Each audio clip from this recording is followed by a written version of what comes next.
Ladies and gentlemen, boys and girls, fight fans of all ages, you have tuned into the Ground and Pound Cast, the preeminent UFC podcast on the internet. Today, I, Nostradamus, am here with Rick the Ravager to cover UFC 323's main card in all of its gory glory. Rampaging Rick, did you enjoy this card? I thoroughly enjoyed the card, all five fights. There was one fight that maybe didn't live up to the hype, but we'll get into that. May not have lived up to the hype, but it ended up paying off. We've got new champions. Yeah, absolutely. Joshua Van goes in against Pantoja and is a big name. You know, a guy kind of came out of nowhere this year, had a couple fights. He had one fight back in June that's going to be fight of the year against Brandon Royval. And we saw him go into this with the opportunity to potentially earn that belt. He does earn the belt, but the question is, did he really earn that belt? Here's a guy who in 26 seconds, he watched Pantoja's arm go a different way when he was posting, going to brace himself to fall down. And I think only one strike had even been thrown at that point that landed for Pantoja, and the fight's already over. Yeah, there's a lot of room to debate if that should really be something someone gives up their belt for. I have a problem with this rule because technically I get it. Your body gave out. It is technically a knockout. You're not able to continue. But if the opponent didn't actually inflict the damage on you, is it really a loss? I think it should be a no contest, especially if we're calling no contest on blatant eye gouges. Yeah, I completely agree. That said, Pantoja's the longest reigning champ, at least he was up until yesterday. So I do think an immediate rematch is the obvious call. I don't think there's any way that we don't see Pantoja get that rightful rematch.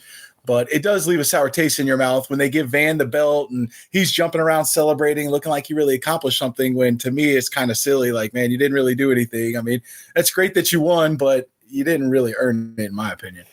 Well, to give Van credit, he did go into the post-fight interview and say that he wants an immediate rematch with Pantoja once he heals. Yeah, that's the right thing to do. And that's how you're going to win the fans over, too. If you go out there and legitimately beat Pantoja, at least in the minds of everybody watching, and it goes to a decision or you finish him, then yeah, absolutely. But that's a fight that can get rehyped again. And I think a lot of people will be intrigued. And especially, like, how does Pantoja come out looking? I mean, he hasn't dealt with any major injuries. And so how does he come out? Is he going to be kind of, nervous with that arm? Is he going to be nervous to perform different tactics? Does he have a whole different mindset altogether? Or does he come out as a machine? Is he classic Pantoja and he runs through Van like a lot of people expected? As someone who's had joint injuries a lot in my life, I'll tell you, once you injure a joint like what he did to his elbow, it doesn't come back the same. And we don't know yet if he's going to need surgery or not. That was a bad backwards bend. It was. And I really can't see a world where he's not getting surgery to clean it up at the very least. Maybe he's lucky and he avoids that, but just looking at it, non-doctor perspective, I don't know how he didn't, tear up his arm in many different ways, ligaments, what have you. I don't know how he could have avoided that. If he's lucky, it's just bone damage because ligament damage is so much worse than damage to a bone. A bone heals in 6 weeks. Ligaments, you Right. have to work. So, but Yep. Rehab. It's going to be a Pantoja's painful, long grind to get back. Pantoja's going to come back, I'm sure, in this rematch. I'm really looking forward to. I thought this was going to be a good fight to begin with, and this was a disappointing ending. But now I've got something just salacious on the horizon for when they get to run it back. Of course. Of course. And a lot of people picked this to be the fight of the night. I thought it would be. I thought it was going to be a highly entertaining fight. Van with his output, with his stand up. I figured Pantoja might try and take him down early. They stood there for the first few seconds, at least. There were no takedown attempts. But who knows how it plays out. But I do believe there'll be a rematch. Hopefully he can get his arm healed and right. And, everybody always talks about the White House card. I don't know if that's a White House fight or not. I don't know if he'll be able to bounce back in time or not. But that's certainly an anticipated fight that everybody would want to see. Yep. Now, speaking of fights that everyone wanted to see, we also had Marab last night up against Piotr Yan. And Yan, came out there and made it happen. Well, first off, you pronounced Piotr correctly, so kudos to you, sir. Piotr Jan looked fantastic. Piotr Jan looked like a guy I have never seen. I've seen different versions of him. I thought he won at UFC 280 when he fought Sean O'Malley. I thought he should have won that decision. I feel like for whatever reason, O'Malley got bumped up and won that decision. And of course, we saw how they elevated his status pretty quickly. Some people have that Dana White privilege where they get put in a spot to move on up pretty quick. And that decision left a lot to be desired, in my opinion. But Jan, he had fought Marab before. He had lost every round, according to every judge. And the guy that was presented yesterday was somebody who's really refined, somebody who could stand there and win the exchanges, which we knew he was already great on the feet. We knew he was an elite boxer, even kickboxing. But what would he do with Marab's onslaught of takedowns? And so I had it here, 29 takedown attempts from Marab. He only got 2. And furthermore, Jan had 5 takedowns of his own. So he dominated Marab at Marab's game. And then when it was standing, he just inflicted so much damage, so much punishment. You see Marab's face, it looks like a murder scene. And he just couldn't get it going. Marab's a guy who takes people down over and over and over and over again, wins decisions, grinds it out. And he was no threat really to Peter Yan. It seemed like Yan was able to do whatever he wanted to do. He could take it wherever he wanted. If he wanted to take him down, he could. If he wanted to stand up, he could. It was all on his terms, and he dominated every aspect. And I think most impressively is that on all the judges' scorecards, he won rounds 4 and 5. And these are rounds Marab I've never seen lose.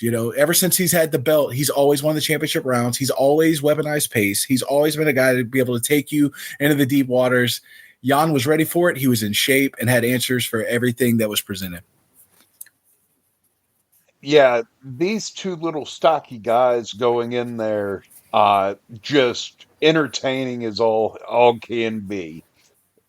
But Marab looked a lot more like Michael Chandler than I'd like to admit, especially carrying Piotr Jan around in the third round before putting him on the mat. Yes. I think he was just desperate to get a takedown accomplished at that point, though. Yes. Now, that being said, this wasn't as one sided as what you're making it out to be. There were a total of 5 strikes separating Marab and Piotr in total significant strike count. Yeah, Piotr had 5 more. But if you want to look at it, Marab also had double the control time on the mat. I personally feel like Marab should have gotten this. He won rounds 1 and 3 in my book, lost 4 and 5, which is honestly amazing. And then round 2 would be the toss up. And I really don't think that Piotr did enough to steal the belt at a decision. That said, I'm not mad at the decision. Yeah, so the way I viewed it is just slightly different. I thought Jan looked in full control. He did lose the first couple rounds in my book. He basically pulled what Rob does, which is he kind of starts slow, but the gas tank usually wins the day for him rounds 3 through 5. I had Jan win in 3 through 5. The judges had it 49, 46, 49, 46, 48, 47. So one of them did see that toss-up round you were talking about, that second round, go into Marab, which I'm fine with that even still. But to me, it looked like Jan, while he may have only had 5 more significant strikes, he didn't throw nearly as many as Marab. Marab looked just kind of careless, throwing around a whole bunch of just A lot really like awkward Chandler. punt, a lot like Chandler, awkward, loading up, but not really connecting. I think he threw twice the output. So his percentage of landed was like half of what Peter Yan was. Yan was Yeah. very crisp in the pocket. I mean, when he threw, it seemed like he was going to make contact at all times. Marab was flailing. It didn't really seem to be peak Marab at all. And so for that reason, I think Jan looked good. And then we talk about control time. I don't know that Marab, I think last night on the broadcast, they said he had 35 seconds of control time, I think, for the whole fight, which is unlike Marab. Marab's usually, in a 25-minute fight where he wins a decision, he's usually 15 plus minutes control time. He didn't really control Jan on the ground at all. Jan was able to pop up. Jan really wasn't ever able to get held down. And so, through my eyes, I think the right guy won. I definitely agree with the 49-46. Jan was superior, in my opinion. Yeah. Well, I'll be interested to see if they run this one back for a best out of three. I think you have to. I don't think there's anything to think about. Marab had been on such a long streak. Once you've got 4 or 5 title defenses under your belt, if you go to a decision, I just don't see any way you don't run it back. And now it's 1-1. The trilogy set up. It's too perfect. Who else would you put in there aside from Marab? I don't think there's anybody else that makes any sense. The only one that would make sense to me is O'Malley. Because Whew. O'Malley's stock is through the roof right now, man. Yeah, he's got a big fight with Song Yadong coming up on this first Paramount card. That certainly could be an option. And I would tell you, like I said, I thought Jan beat O'Malley when they fought a few years ago. It just was a bad decision. So, I I'm mean, being that's 100% sarcastic. O'Malley isn't even going to be on the main card when he fights next, is he? yeah, no, he's the feature. He's the feature. So he's the third to last fight on the card. And they do things like this because they like to prop people up, which is why I could run with what you're saying. If he knocks out Song Yadong, much less if it's early, they're going to find every reason they can to prop O'Malley right back up because he draws eyeballs, and that's just the way the business works. The one that you're going to disagree with me on is I think Sandhagen might have earned it. Well, I don't really disagree. I think Sandhagen's fantastic. I really do. I don't think he's a bad option, but it's got to be Marab. After that, you go from there and it opens up, Yeah, but it has to be Marab. it's got to be Marab. It's got to be the trilogy. And my dog agrees. Up next, we got Brandon Moreno versus Tatsuro Taira. Yes, This indeed. I was not expecting. Yeah. So, I mean, we have Mr. Tyra comes in 17-1, and I didn't know much about him. I did a little bit of research on him. Moreno, I think everybody who is listening to this has seen Moreno many times. He's fought Figueiredo 4 times, and he's been relevant in championship fights, it seems like, for the last 5 years. He's always been at the top. And it was a really, really weird first round. Moreno had a triangle. He was stacked up. They were up against the cage. Tyro was in a triangle that Moreno had executed for about 3+ minutes. He controlled the position. Now, did he have it locked in tight and deep? No. Of course, you're going to tap if that's the case. But he controlled that same triangle position for over 3 minutes. It was really weird. And there was a point where the ref comes to step in to break him up, and Rogan was right to say, he goes, you can't break them up. He's got him in a triangle. Just because there's not anything necessarily going on, you can't just break this up. It's not like they're not doing anything. This man is in a position of power. You can't just take it away from him. And so I'm glad they didn't do that. But for most of the first round, they were just in that one spot and nothing really changed. But because Moreno controlled the round, he had the dominant position. I thought he had won that round. The second round is where things kind of flip. Moreno ends up getting flattened out by Tyra. He's on his stomach, flattened out. And now Tyra's on his back. He straddled his back, and he's just throwing bows to the back of his head, or side of his head, technically. And I think the right decision was made. Some people said it may have been an early stoppage. I tend to let him fight a little longer when it's 50-50. And even I thought that was a proper stoppage because there was no way he was getting out of that position. And there's no way it doesn't end super poorly for him. So preserve the fighter, let him live to see another day. Don't let his ego get in the way. And it was called, I think, appropriately. What were your thoughts on the fight? Pretty much the same thing. I really respected that Tyra came out and put that big right hand down for the first punch of the fight. He was there to do work, and he was looking to finish that fight from the beginning. I don't know how you get that close in a triangle for that long and don't finish the position. That's astronomical to me. But Tyra came back in the second and flattened him out, got his back, flattened him out, and it was the end of the fight. There was no way Moreno was getting out of that body triangle. No, he was in a real bad spot. And now Tyra puts himself in a position. Moreno forever has been the guy lurking. If he's not in a title fight, he's a fight away. Now Tyra has put himself square there in that same position to where he's going to be a contender. He's going to be putting himself potentially. I don't know who they have next in mind. I don't know if maybe you had thought about that or if you wanted to elaborate on that. But now he's 18-1. He has the win over Moreno. He certainly has to be a fight away from being, right there for a belt. So it's exciting to always have new people come in that present new skill sets, and I look forward to watching them. Yeah, I mean he's ranked number 5 right now, so he could be one. And he just beat number 2, so he'll be moving up the ranks. I mean, that's a if Pantoja's Yeah, out when for a yeah, while, that's a good fight for Van to take as his first defense. that would be a great fight to take. In fact, that probably should be the fight because once you have a victory over a top five guy and you're already in the top five, It's time to unofficially, you're go for a basically title. yeah. That's You're just how the number one sport works. contender. Yeah, that's how the sport works. And Tyra's a young guy. He's 25. Van just turned 24.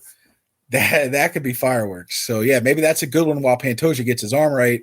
The winner faces Pantoja or what have you. But yeah, like I said, I'm looking right here at his credentials. You know, he started in 2018.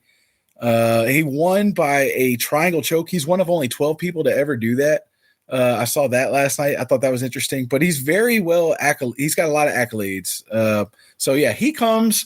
That division's not very deep, but it shows you, you know, if you get a couple of right wins, you're right there. And again, I think he's right there versus Joshua Van. Yep. Now, up next, we've got to say goodbye to a real warrior. It was the last fight for Henry Cejudo, and he went out on his sword after getting dominated by Peyton Talbot. He went out on his sword. I mean, I am no Cejudo fan. I respect what he's done. I think he's a little corny, a little cheesy, what have you. But he didn't win the fight, but I think he won a lot of respect because there's a lot of people, myself included, I didn't really watch his title run. I kind of got out of it. I was big into UFC from Chuck Liddell Rampage days. That kind of brought me in, Tito Ortiz, that type of thing. I stopped watching for a while, and that's when he came up and was prevalent.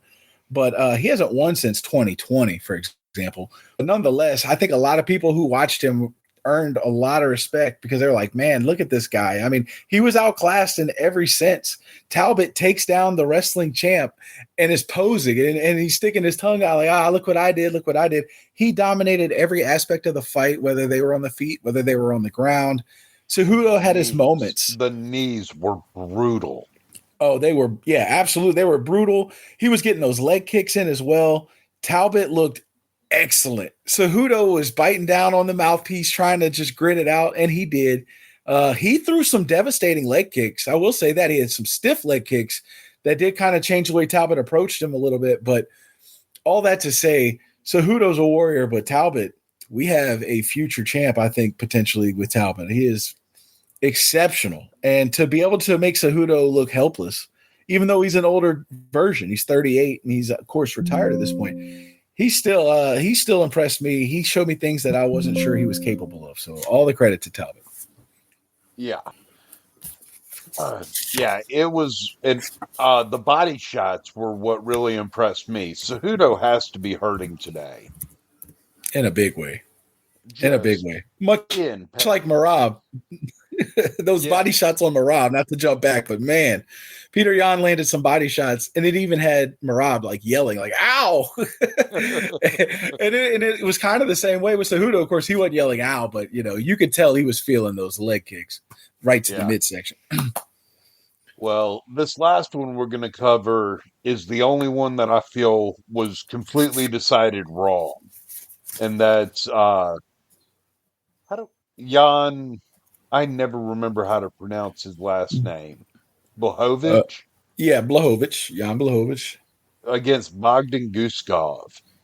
Yep, It was a draw, which is lame, but if I've got this right, they gave Jan rounds 1 and 3, and they gave Guskov round 2 at a 10-8. that's correct. So So anytime I see a 10-8, I always think about Vince. And absolutely.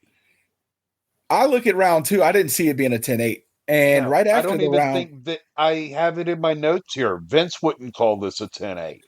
well, it was interesting because right after the round finished, you know, Joe Rogan mentioned, he said that could have been a 10-8.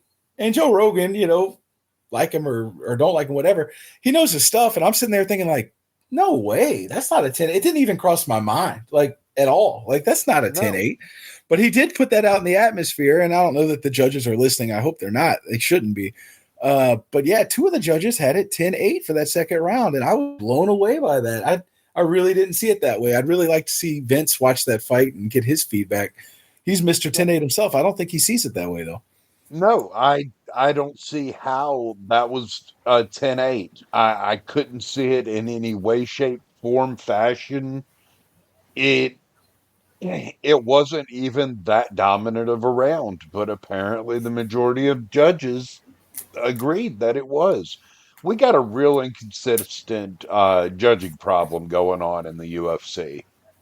Absolutely, in a big way. And this.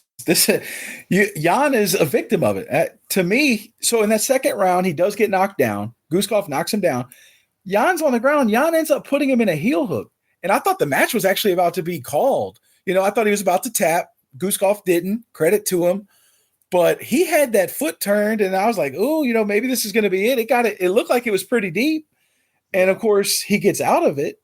Guskov escapes, and he does land some nasty ground and pound. He opened John up a little bit, but like I put in my notes, 10-9. I mean, he won the round, but he didn't dominate the whole round. Again, there was a point where I thought he was going to tap. So to say it was a 10-8, that's bewildering. That's pretty wild. Yeah. Yep.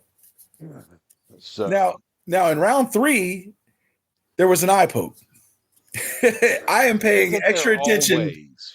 I am paying, yeah. And remember now, this is the first fight on the main card. So a lot of eyeballs, like, all right, the fights are starting. A lot of people finish watching their football for the day or whatever else, their family plans. And they tune it in, and in the third round, eye poke. Not called. And it wasn't even acknowledged. It wasn't even like, hey guys, hold on a second, let me look at him. Nothing.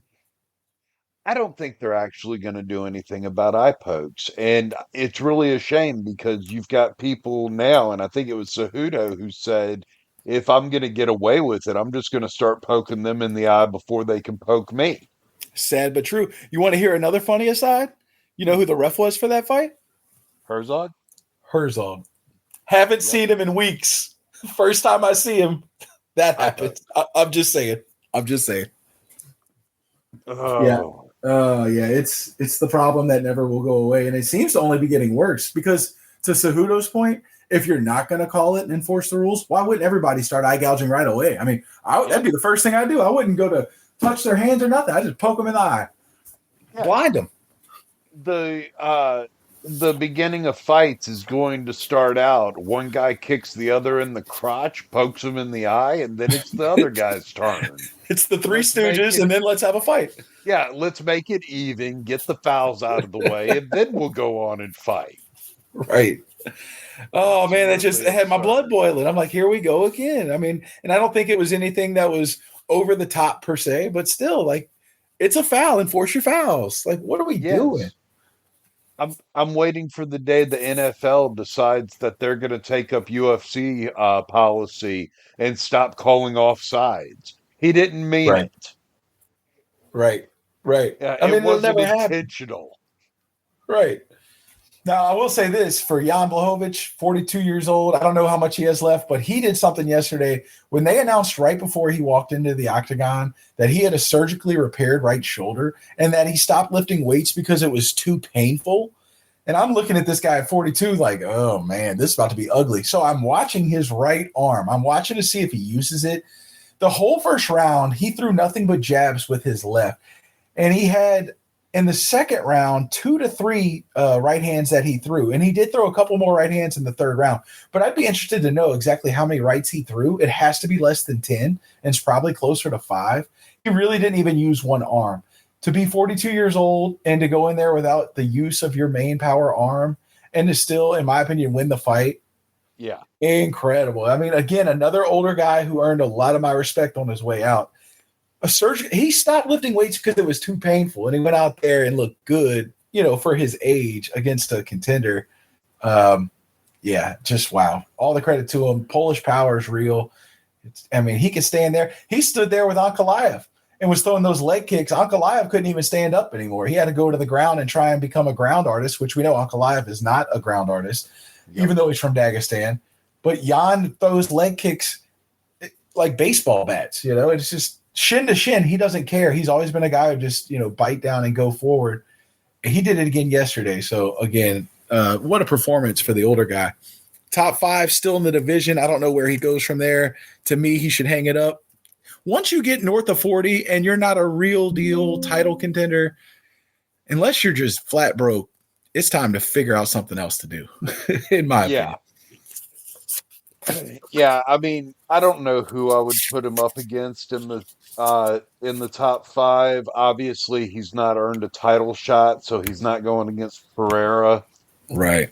Maybe Yuri because he's coming off a loss, but I'm more interested in seeing Yuri fight Olberg. Yeah, for sure. For sure. Maybe I guess Ankalaev.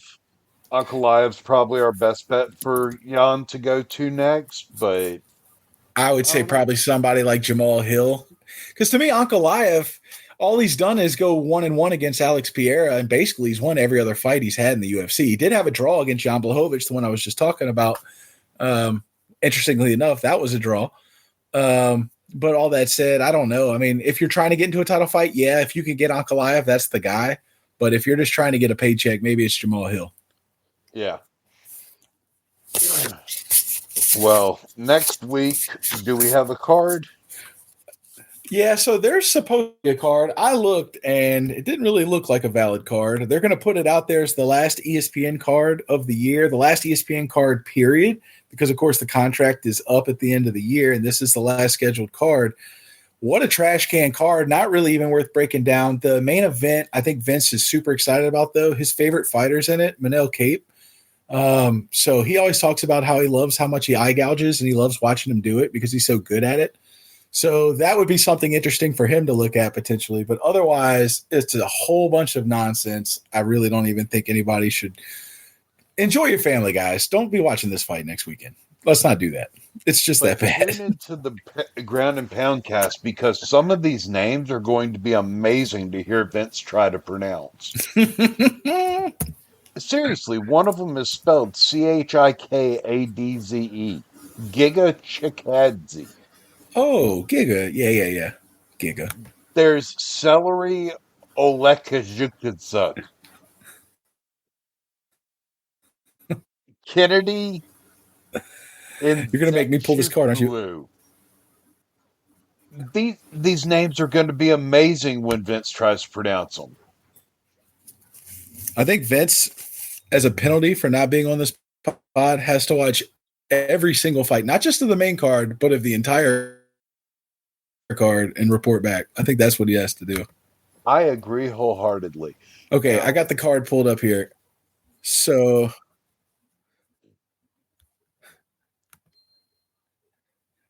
go ahead, sir.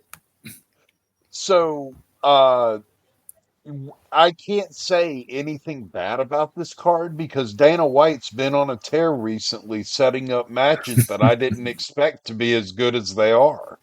He's really been putting it in high gear on his matchmaking lately, so I'm excited to see what the last card of the year has hidden in it. There's no way he would just trash card out the last one of the ESPN deal. Well, I will say this.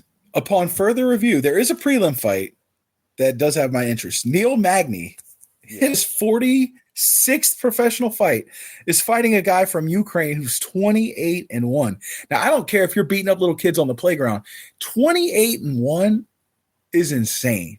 So he's going to go, whoever this guy's, Yaroslav Amasov, is going to fight Neil Magny. Neil Magny still has it. You know, he's not peak Neil Magny, but he's not some old washed up guy. Like a lot of the guys you see that have been in 45 plus fights have. This guy's still got it. But to fight a guy 28-1, wow. Okay, that might be worth looking at. But otherwise, I mean, Joe Anderson Brito versus Melsik Bagadasarian. I think I did pretty good with that one. Mel Quizale Costa versus Morgan Chaillet, because he's French, I'm guessing. Kennedy Zekchukwu versus Marcus Buchecha. Which is a heavyweight match. Good to see the division being represented again. It There's is good also to two see. heavyweights in the prelim too. Yeah, they're trying to get that they're trying to get that heavyweight division moving again. So yeah, that's good to see.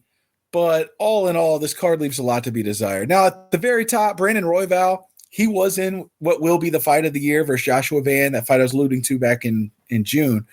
Cape is very, very capable, no pun intended, but He is maybe the dirtiest fighter in all of the UFC. And so for the last card to have potentially the dirtiest fighter in it to headline it, it kind of feels fitting. The year of 2025 will be remembered for the penalties that weren't called, the eye pokes, Kevin Holland getting hit where he shouldn't have been hit multiple times, just not get nothing happened, nothing got called. I don't know. There's just a whole lot of, I think, fumbles from the refs and the judges this year. And so to have Kate be featured in the last fight of this whole year and then of this whole ESPN deal, it's pretty fitting actually. We've got a week coming up of this year where we're not going to have a card. Maybe we should just talk about how this year was full of scandals. I think that's great. It's We can one break it thing down. after another. We've got the betting scandal. We've got fighters throwing fights. We've got eye gouges. We've got groin shots. We got a guy who bit this year. Yeah. Like Yeah, that's this has true. been a landmark year for cheating in the UFC. It has. And it almost feels like if the UFC can get through all of this mess of a year, because this was a black eye for the sport. But if you could get through 2025, clean it up going into the Paramount deal, and I don't know that you clean up any of this stuff overnight unless you're Dana White. You just tell these refs to enforce the rules. Seems kind of easy and obvious. But aside from that, but if they can get it fixed and going forward, I think they're set up in a good spot because this really was a rough year. I think they probably did lose. There probably was a net loss in fans. I can tell you, just as somebody who's super into it, when I tune into fights and I see somebody get poked right away in the eye, like I did in the Jan fight just last night, Jan Blachowicz fight, it just irritates me. It's like, let's fix this. And so hopefully we get that figured out. I do think a podcast where we break it down in more depth. And I mean, it starts all the way at the beginning of the year, and we could just kind of walk it down. I think that would be something fun, something that you listeners might enjoy. Of course, we'll throw other topics in there as well, but really kind of breaking down this year because of all the years I've been watching, this has probably been the most disappointing and lackluster. Well, that brings us to a good point. We have count them, 5 weeks without UFC after next week. And we need topics to be able to discuss that our listeners want to hear from us. Obviously, the scandals will be one week. So let's get some comments and y'all tell us what the other 4 topics should be. Yeah, absolutely. We're open minded. I'd love to break down whatever you guys want to hear.